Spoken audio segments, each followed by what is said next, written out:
Ok, bonsoir tout le monde. Aujourd'hui, on va voir rapidement la section d'une sphère par un plan. Ok. Bon, vous aviez étudié une sphère et une boule, par exemple. Parce qu'une sphère, en réalité, c'est la surface fermée. Mais la boule, c'est le volume que contient cette surface. Ok. Donc, vous vous rappelez que S d'une sphère, la surface d'une sphère, c'était S égale 4pi r carré. Avec R le rayon de la sphère.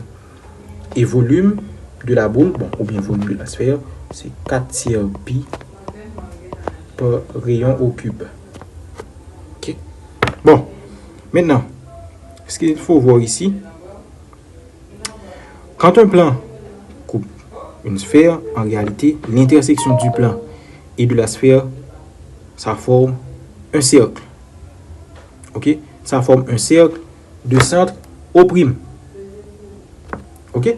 Maintenant, ça peut arriver que le plan coupe la sphère en sa moitié. C'est-à-dire, de sorte à ce que le point O appartienne au plan. Dans ce cas, justement, le plan va couper la sphère en un cercle. Et ce cercle sera considéré comme le plus grand cercle que peut avoir la sphère.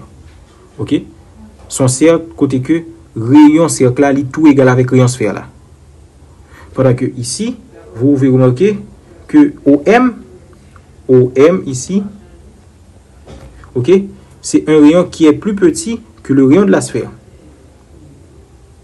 Mais remarquez bien, à mesure que le plan monte, c'est à mesure que le cercle diminue.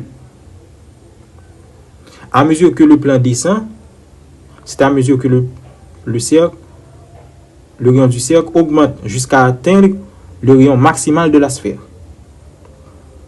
Maintenant, arrivé au sommet de la sphère, eh bien, le plan ne coupe plus la sphère.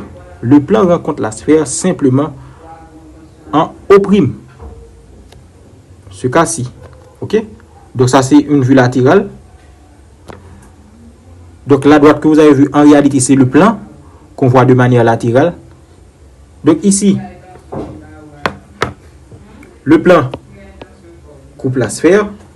Mais ici, on a un plan tangent à la sphère.